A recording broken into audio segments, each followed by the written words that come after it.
Universidad Nacional del Nordeste, Facultad de Humanidades, Carrera Licenciatura en Comunicación Social, Cátedra Teoría de la Comunicación Social 1, Unidad 3, Blanca Muñoz, Teoría Crítica y Sociedad de Masas, Escuela de Frankfurt, Segunda Generación, Primera Parte, desde la página 23 a la 46. Segunda generación.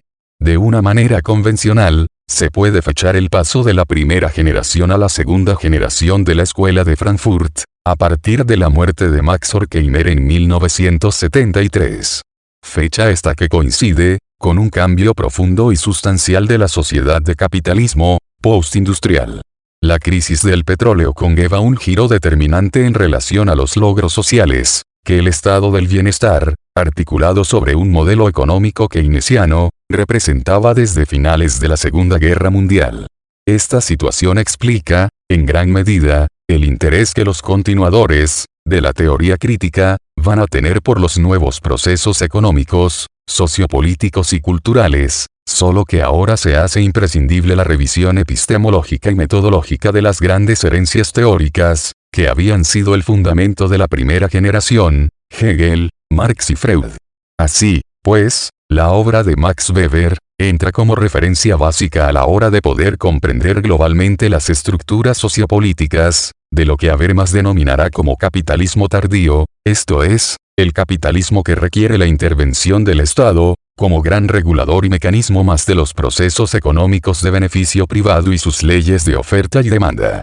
La atracción hacia el análisis weberiano se explica por dos aportaciones sin las cuales sería poco menos que imposible un acercamiento objetivo a las transformaciones del capitalismo industrial en capitalismo postindustrial. En primer lugar, la renovación de la epistemología y metodología de la ciencia social, a partir de la introducción de una concepción comprensiva, Bernstein, del significado de la acción social.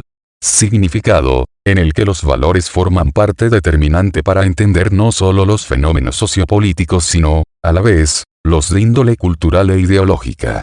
Ahora bien, y como precisa Weber en su monumental Economía y Sociedad, la ciencia social puede mediar entre las ciencias nomológicas, las de la naturaleza, construidas con leyes de regularidad empírica, y las ciencias ideográficas, las históricas y culturales en las que el caso único, el acontecimiento, prevalece sin leyes repetibles y constatables, a través de la construcción de tipologías ideales, los tipos ideales, que sirvan para taxonomizar las regularidades de los procesos históricos. De este modo, la teoría de las categorías sociológicas con la que se abre Economía y Sociedad renovará la fundamentación de la acción social considerada como núcleo primero de la investigación sociopolítica. La otra aportación indispensable que la segunda generación de Frankfurt recibe de la obra weberiana, será su estudio sobre la sociología y tipos de dominación. En este punto, coincidirán la totalidad de los neofrankfurtianos desde Habermas hasta Klaus Hoffe, pasando por Oscar Negut y Alfred Smith. Los conceptos de legitimidad, racionalización, legalidad, burocratización, etc., son asumidos por los nuevos teóricos desde la tradición weberiana y neo-weberiana, pero asignándoles unos matices de carácter crítico propios de la adscripción a la escuela.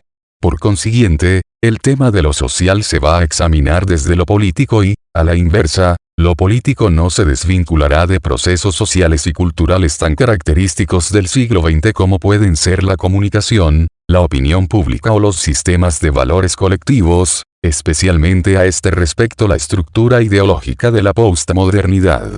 Tal y como hará, por ejemplo, Habermas. La síntesis, entonces, entre Hegel, Marx, Freud de la primera generación deviene, a su vez, en una nueva conjunción entre Hegel y Weber en la segunda generación. Así, por un lado, se trata de seguir dentro de la gran tradición de la filosofía clásica alemana del siglo XIX, mas, por otro, se busca enlazar lo filosófico con lo sociológico y politológico virando hacia un entendimiento de la sociedad en el que lo teórico y lo empírico se complementen. De esta exploración se derivará, a la par, la utilización de metodologías y epistemologías, es el caso del funcionalismo y del paradigma sistémico, con las que se emprende una dirección innovadora dentro de la teoría crítica.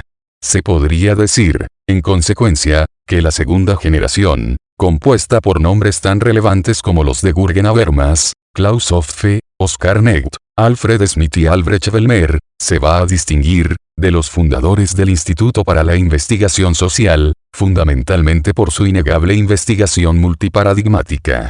Esa labor de síntesis, entre líneas de investigación aparentemente alejadas, resulta ser una de las grandes aportaciones y la renovación más evidente de los continuadores de la teoría frankfurtiana. Autores y temáticas, principales aportaciones. Para comprender esa posición epistemológica, multiparadigmática a la que nos referíamos, se hace preciso un repaso específico de los autores más significativos y de sus planteamientos más esenciales. Por tanto, y del mismo modo que se hizo con la exposición sobre los miembros de la primera generación, se irán exponiendo sus producciones intelectuales más representativas, destacando dentro de esta producción los ejes temáticos y metodológicos, que hacen distinguirse a unos autores de otros, a unas perspectivas de otras. Sin embargo, frente a la primera generación que temporalmente ya está concluida, hay que referirse a la contemporaneidad de la totalidad de los autores, referidos que siguen en plena actividad investigadora y creadora. El caso de Habermas, es modélico en este sentido, puesto que su labor de revisión de sus propias obras, y de áreas nuevas y diversas del conocimiento, le colocan en una posición de renovación temática constante. Dicho esto, por consiguiente, se trata, en lo que sigue, de perfilar los intereses fundamentales, que han definido y caracterizado hasta el presente los análisis más característicos de los neofrankfurtianos. Jürgen Habermas, 1929, resulta ser el miembro que mayor y amplia difusión tiene en la actualidad. Sin embargo, la propia dificultad de su obra obliga a realizar una clasificación provisional, de esta por etapas e intereses temáticos concretos. Esta posible clasificación, podría establecerse de la manera siguiente: a. Las obras dedicadas a la fundamentación epistemológica y noseológica y en las que se trata de desarrollar una teoría del conocimiento como teoría social. Entre los libros básicos de esta posición estarían Teoría y Praxis. Estudios sociofilosóficos, 1963, Teoría analítica de la ciencia y dialéctica, 1963, Lógica de las ciencias sociales, 1967, y, significativamente, la participación del joven Habermas en La disputa del positivismo en la sociología alemana, 1969, defendiendo la posición crítica con Adorno frente a Karl Popper y discípulos de la envergadura de Hans Albert. El puente, entre esta etapa de fundamentación epistemológica y su paso hacia una reflexión sobre la evolución y transformación de la sociedad neocapitalista se encuentra en Conocimiento e Interés, 1968. B grande, toda clasificación conlleva unos matices convencionales, no obstante, hay que estimar que el interés de Habermas hacia el análisis de las estructuras de la acción pública tienen su inicio en dos de sus primeras creaciones, El estudiante y la política, en 1961, y en Historia y crítica de la opinión pública, en 1962. Sin embargo, con Técnica y ciencia como ideología, en 1968, Teoría de la sociedad o tecnología social, a que conduce la investigación de sistemas, del año 1970 y en colaboración con Niklas Luhmann, y, sobre todo, su libro fundamental, Problemas de legitimación en el capitalismo tardío, 1973, se pueden considerar como el momento en el que se entra en un replanteamiento de las transformaciones de la sociedad postindustrial. Para Habermas, el neocapitalismo o capitalismo tardío ha ampliado sus esferas de acción, introduciendo al Estado como un mecanismo más de regulación económico-política del mercado. Así, se extiende el estudio frankfurtiano, no solo a los aspectos sociales, psicológicos y culturales de la primera generación, sino que esencialmente se valoran los nuevos procesos, en los que la lógica del sistema capitalista se asienta y edifica. Y para ello, Habermas acudirá cada vez en mayor medida a paradigmas teóricos multidisciplinares, siendo la teoría de sistemas la más característica de esta mutación de la teoría crítica. Esta etapa, de estudio histórico evolutivo sobre el capitalismo tardío, culmina con el origen de las sociedades de clase precapitalistas, contribución a la construcción de una teoría de la evolución sociocultural, investigación que incorpora ya elementos de lo que será su etapa reconstructiva. Si en un primer momento, Habermas se interroga sobre la lógica de la ciencia social y de aquí pasa a la lógica de la sociedad de capitalismo tardío. En este tercer periodo de su creación intelectual, se tratará de recomponer y rehacer la gran herencia teórica de la filosofía y la sociología, a partir de una reconstrucción de los elementos vivos de tales tradiciones. Con la reconstrucción del materialismo histórico, precisamente, se entra en la fase en la que Habermas imprime el tránsito de la teoría de la acción social a la teoría de la acción comunicativa. Pero, entendiendo a la vez la teoría de la acción comunicativa como epistemología reconstructiva y reconstruida cuyo objetivo último será el concepto de racionalidad. De este modo, hay que situar libros tan determinantes como la propia teoría de la acción comunicativa, en 1981, con sus dos extensos volúmenes, Conciencia moral y acción comunicativa, en 1983, Teoría de la acción comunicativa, Complementos y estudios previos, en 1984. Y, por último, sus revisiones de autores y líneas de análisis sociofilosóficas tendrían en el discurso filosófico de la modernidad y en pensamiento post-metafísico, sus dos contribuciones más importantes, subrayándose que tales revisiones no pueden desvincularse del proyecto habermasiano de vuelta a la razón ilustrada y, desde luego, a su reconstrucción contemporánea. D. La vitalidad creativa del autor neofrankfurtiano obliga a introducir una cuarta etapa provisional, es decir, los intereses investigadores de Habermas son de tal amplitud que es poco menos que casi imposible cerrar el círculo de sus aportaciones a la teoría de nuestro tiempo. Así, es necesario referirse a sus escritos actuales sobre derecho, moralidad y eticidad, el tema de las identidades nacionales y postnacionales, la importancia de la izquierda y su reconstrucción, etc. Estamos, pues, ante un pensador cuya talla intelectual no hace sino ampliar y renovar los límites y las áreas no solo de la filosofía y la ciencia social sino, también, de sus métodos y tradiciones. Pues bien, a la vista del intento de clasificación, y de sus dificultades, de las etapas de la obra del teórico de Frankfurt, también se hace ardua la tarea de resumir sus temáticas y aportaciones. En este sentido, de nuevo, una taxonomía posible podría resumirse en la siguiente: en principio, Habermas representa la renovación temática y epistemológica de la escuela al encauzar hacia nuevas perspectivas la posición histórico-dialéctica.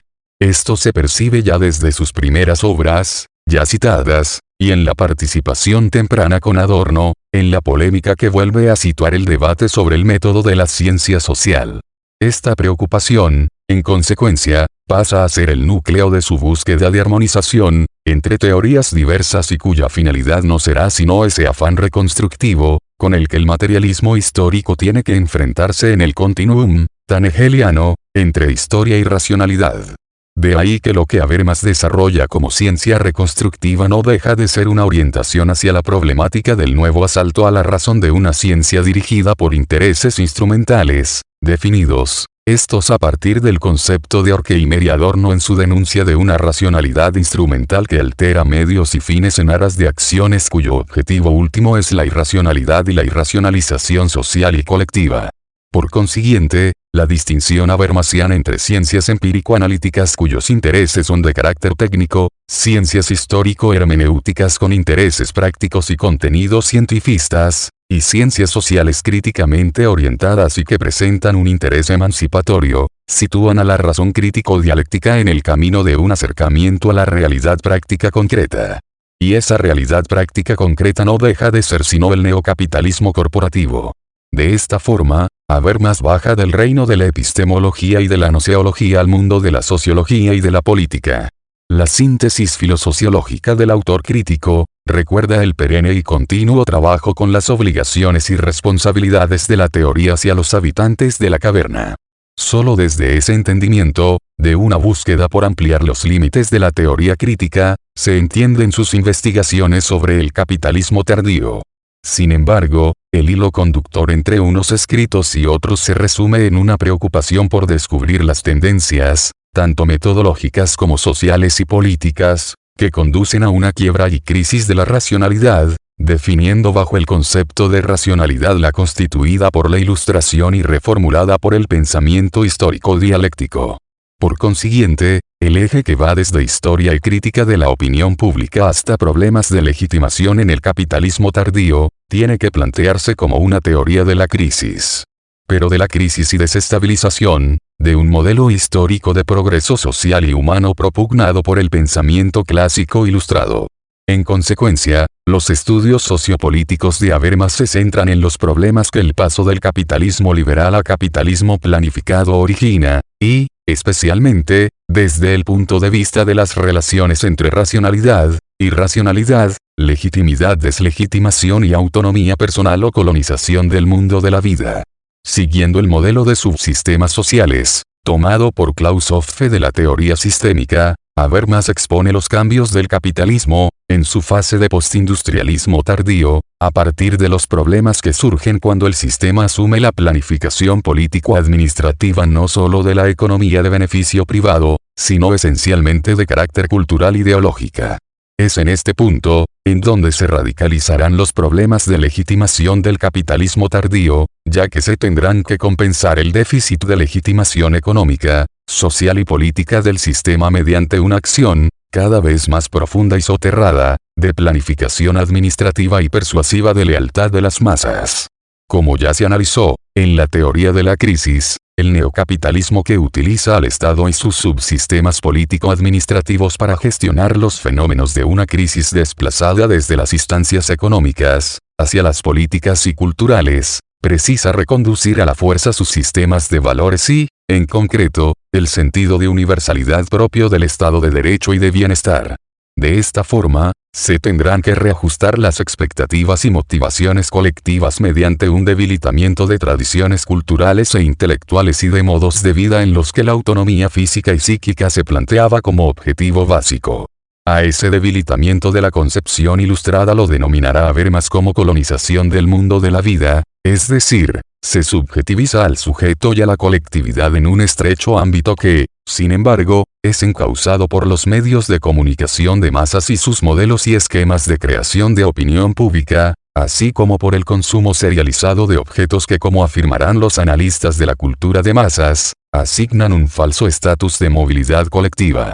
Ahora bien, la unidad del sistema neocapitalista tendrá que conllevar unas contradicciones en las que el término weberiano de jaula de hierro se consolida, y ello debido a que cada vez se requerirá más estrategias administrativas y políticas para integrar los conflictos y antagonismos propios de esa unidad que el sistema establece. En suma, la dinámica de la lógica del capitalismo tardío tendrá que cerrar y reprimir esferas y ámbitos de la vida de la colectividad. La cultura y la educación, y, en general, los procesos de socialización, se irán alterando hasta llegar, si no se remedia, a lo que Habermas describe como el fin del individuo. Sobre todo, en ese desequilibrio entre relaciones de intercambio económico privado pero mundializado y mundo de la vida, la racionalidad en cuanto proceso de comprensión causal de la historia y de la sociedad, sufrirá una mutación cada vez más evidente. La razón instrumental, aportación conceptual determinante de la primera generación de la escuela, significará el triunfo, al mismo tiempo, de una burocratización de la realidad, bajo los principios de la eficacia y la eficiencia, y sin ningún resquicio para una racionalidad no menoscabada, por los intereses del sistema. Para Habermas, en definitiva, solo un planteamiento teórico crítico emancipatorio, puede hacer frente a esa subordinación de la vida del sujeto y de la colectividad, a las esferas de la organización del mercado y de la acumulación de las grandes comparaciones empresariales. El paso de la teoría de la sociedad, a la teoría de la comunicación y de los actos comunicativos, se inicia como lógica continuación del concepto de universalidad de la razón. Kant fundamentó el sentido moderno de la racionalidad establecida como autonomía y mayoría de edad intelectual. Desde esta perspectiva, la teoría de la acción comunicativa trata de enlazar con una revisión de las estructuras y reglas universales, que posibilitan un nuevo reconocimiento intersubjetivo, sobre el que desarrollar el consenso social sin deformaciones o alienaciones. Como se observa, se trata de un proyecto monumental en el que se busca una reconstrucción de la racionalidad, que sea el fundamento de un neoconsensualismo colectivo. Este empeño, sin embargo, está plagado de problemas y dificultades porque no solo se trata de salir de una racionalidad alienada sino, al mismo tiempo, de aclarar una teoría de la modernidad, que devuelva los grandes ejes ilustrados y suprima sus patologías ya subrayadas por Adorno y Horkheimer, en su dialéctica del iluminismo. Para Habermas, entonces, es imprescindible un debate teórico con las grandes tradiciones que, hasta el presente, han estado distanciadas entre sí. Este debate, debe retornar a los paradigmas centrales de la tradición sociofilosófica y, en concreto, hay un regreso al concepto de acción, desde la perspectiva de llegar a una reconstrucción de los presupuestos universales de la razón, pero de la razón comunicativa. Esto es, de la razón que comunica y, como tal, se hace intersubjetiva. Así, la teoría de la acción comunicativa, se estructura, como un debate permanente con la filosofía, Popper, Austin, Lukács, Searle, con la sociología, Durkheim, Weber, Parsons, y, lógicamente, con Marx, Freud y la escuela, Horkheimer y Adorno. Toda esta controversia, no obstante, conduce a un objetivo final, la aclaración de la posibilidad, de un nuevo significado de razón, que restituya su significado ilustrado y muestre los extravíos de un modelo de racionalidad, que partiendo del paradigma cartesiano ha concluido en una razón instrumental y sus patologías sociales. De este modo, Habermas, salta del paradigma de la conciencia subjetiva al paradigma del lenguaje y de este al de la comunicación, pero con una intención evidente, rehacer y recuperar las dimensiones creativas y emancipadoras de un mundo de vida fundado sobre un consenso de ética universal. De aquí, el interés de las últimas obras, del autor de Frankfurt, por indagar sobre conceptos como los de autodeterminación, desarrollo ético, interrelación entre Estado y derecho y, desde luego, el análisis de los presupuestos de universalidad de la racionalidad comunicativa. En suma, la magnitud e importancia de la teoría sociofilosófica, habermasiana proviene de esa recuperación de tradiciones sintetizadas y armonizadas que, aparentemente, parecían irreconciliables entre sí. Mas, dicha armonización, no resulta un mero ejercicio académico. Al contrario, del mismo modo, que en la primera generación de Frankfurt se encuentra un hilo conductor entre sus autores y temáticas. En la obra, de Habermas se manifiesta el mismo eje que mueve sus intereses e investigaciones. Y ese núcleo, tanto en la reflexión de Adorno y Horkheimer como en la de Habermas no deja de ser sino la misma búsqueda de un nuevo proyecto de modernidad, fundado sobre unas esferas no alienadas y ampliadas de racionalidad y de existencia colectiva. En último término, es un replanteamiento del concepto de razón, como el único camino en la defensa de intereses generalizables, con sentido de universalidad y cuya consecuencia histórica, deberá de ser un mundo de vida emancipado de las imposiciones de la dominación y de la explotación. Klaus Hoffe, en 1940, se puede considerar como el miembro de la segunda generación, más centrado sobre el análisis politológico, siendo el estudio de la sociedad de capitalismo avanzado, y sus estructuras, el centro de sus investigaciones. Al igual que pasa con Habermas, en la producción intelectual de Hoffe, se pueden, hasta el presente, establecer unas etapas en función de los focos que han centrado su análisis. Tales etapas, podrían diferenciarse de la manera siguiente: a. Los escritos de revisión del capitalismo, capitalismo.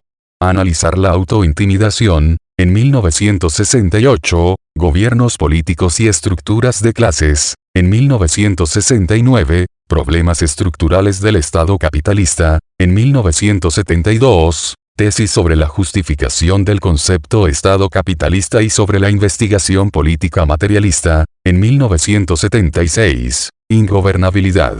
A las teorías conservadoras de crisis del Renacimiento, en 1979, capitalismo desorganizado, en 1985, contradicciones del estado de bienestar, en 1988, como escritos más representativos.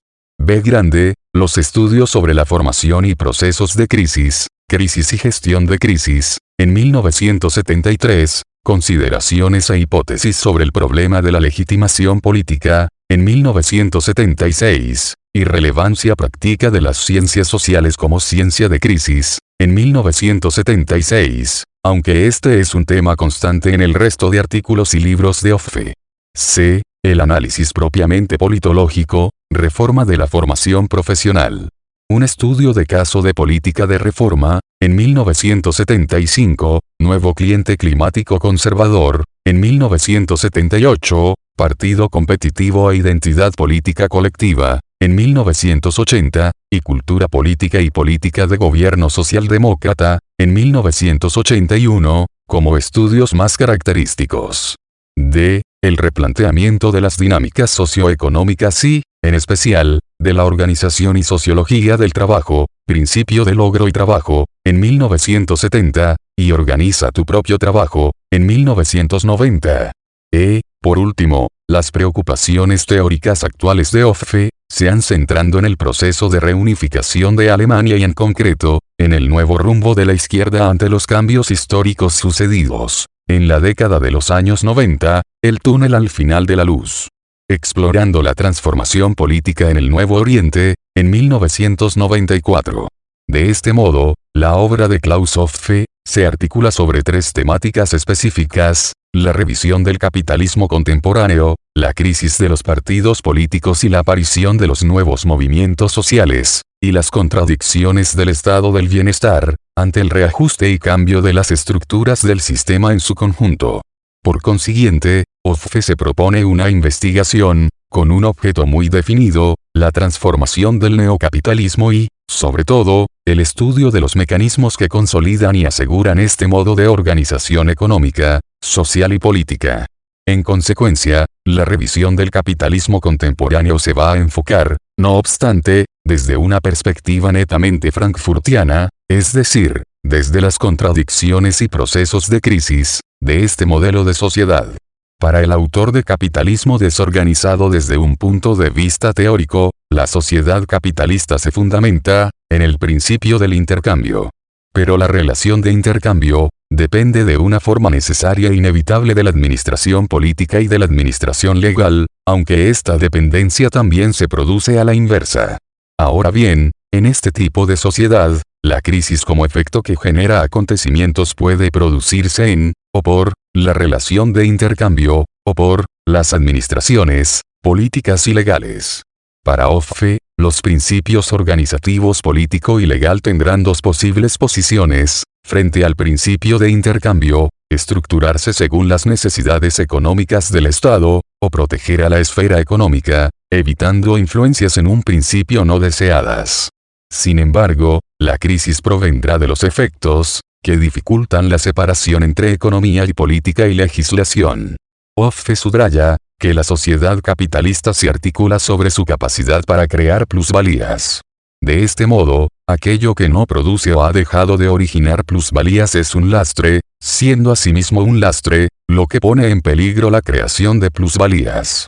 Como resultado de esto, la sociedad de capitalismo avanzado tratará de evitar aquellas estructuras no mercantiles, contrarias al proceso de crecimiento económico y, de aquí, que buscará fundamentalmente, minimizar el impacto de estas estructuras, sobre el proceso de creación de plusvalías.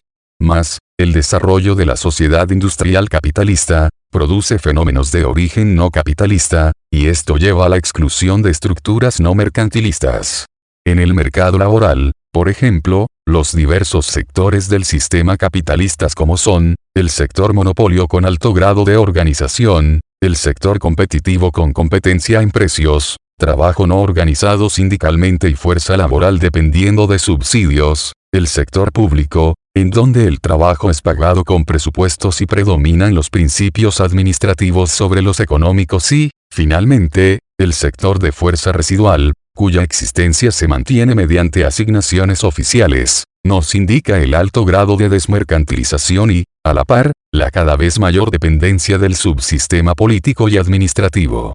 En estas condiciones, el desarrollo del neocapitalismo presentará un aspecto fundamental: la relación de intercambio, al ser predominante, requerirá socializar ciertos procesos, como la división del trabajo y la mayor independencia de los elementos del sistema social.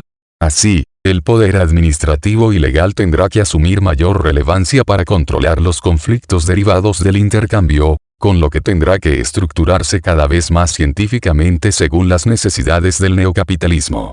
Pero, esto creará complejos problemas de demarcación de los subsistemas, económico, político-administrativo y normativo-cultural, con lo que los procesos de creación de plusvalía chocarán con el crecimiento de la organización extramercantil, propia de la acción político-administrativa, del estado del bienestar.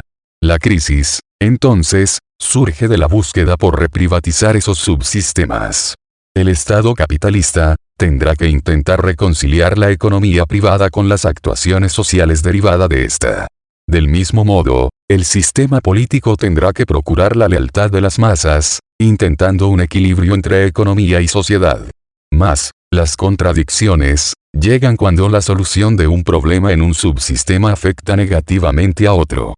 Este es el origen de la crisis y su regulación tendrá que dirigirse o bien a las decisiones sobre los recursos fiscales, adecuando recursos disponibles a las necesidades sociales del subsistema político-administrativo, o bien hacia la racionalidad administrativa, que tratará de separar economía y política, racionalizando ambas relaciones, o finalmente organizando la lealtad de las masas mediante la aceptación colectiva de los fundamentos del sistema. Sin embargo, aquí es en donde se manifiestan las más profundas contradicciones, ya que necesitará regular las condiciones de vida de la población, evitando por todos los medios su desestabilización. En suma, es en este subsistema, en donde se muestran las transformaciones del capitalismo corporativo contemporáneo frente al capitalismo industrial del siglo XIX.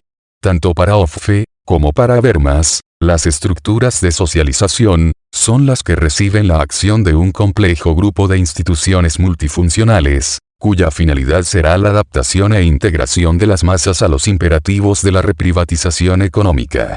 Pero, como resultado del intento de universalizar la forma mercantil como relación de relaciones, el Estado deberá ejercer continuo efectos autocorrectores y protegerlos institucionalmente, subsidios, pensiones, o mercantilizar relaciones de socialización históricamente ajenas a este proceso, educación, formación, investigación. La consecuencia será el antagonismo entre legitimidad político-administrativa del Estado y eficiencia económica para la creación de plusvalías privadas. Si prevalece el principio de legitimidad, elecciones generales, constituciones, derechos sociales y políticos, o si prevalece el principio de eficiencia económica, reprivatización, eliminación de costes laborales, mercantilización de la mano de obra, significará que se avanza hacia una sociedad cada vez más democrática y, como tal, menos dominada por la economía capitalista de monopolios, o, al contrario, una cada vez mayor autonomía del subsistema económico y una limitación de los fenómenos de organización democrática sociopolítica y cultural. La pregunta final, por consiguiente, a la que llega Hoffe no deja de ser, ¿es posible la conciliación entre democracia y capitalismo sin estado del bienestar? La respuesta sigue siendo el núcleo reflexivo de los escritos posteriores de Hoffe. El interés por la temática politológica y la dinámica política en las sociedades contemporáneas ha sido, desde sus comienzos intelectuales, una de las constantes del autor de partidos políticos y nuevos movimientos sociales. Hoffe debate, al igual que Habermas, con los planteamientos weberianos sobre los criterios de racionalidad y el funcionamiento político-administrativo. Para Weber, la administración burocrática resulta ser la manera formalmente más racional de ejercer el poder. La lapidaria frase weberiana se resumirá en: la legalidad es el funcionamiento de la burocracia. Pero, el tipo burocrático ideal se basará esencialmente en la estricta división entre política y administración.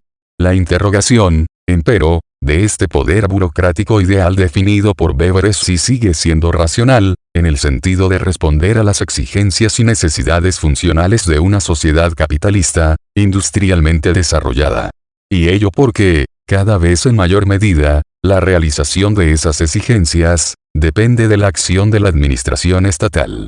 La diferencia fundamental entre el modelo weberiano anterior y el actual del funcionamiento del Estado social radica en que la eficiencia ya no se define por el seguimiento de reglas, sino por la obtención de resultados. Surge una nueva función para la administración, la elección de premisas de actuación jurídicas, organizativas y personales, con lo que desaparecen las barreras que separaban la política y la administración. Mas, La administración, al desvincular sus actuaciones de las normas jurídicas, debe encontrar otro tipo de legitimaciones para su actividad, plano supralegal o plano infralegal. Así, se podría definir este segundo criterio de racionalidad, como la adecuación de la administración a sus objetivos. De lo anterior, se llega a la tercera concepción de la racionalización burocrática, en la que se parte del consenso político, al que la administración tiene que llegar como referente de sus legitimaciones, al verse forzada a pasar al plano infralegal. Para poner en práctica los planes estatales, ocurrirá que la administración pública no podrá actuar en solitario y necesitará de sus propios ciudadanos y de sus organizaciones sociales, por ejemplo, la protección del medio ambiente. La eficacia de las actuaciones de la administración, sin embargo, puede verse amenazadas al depender del consenso social.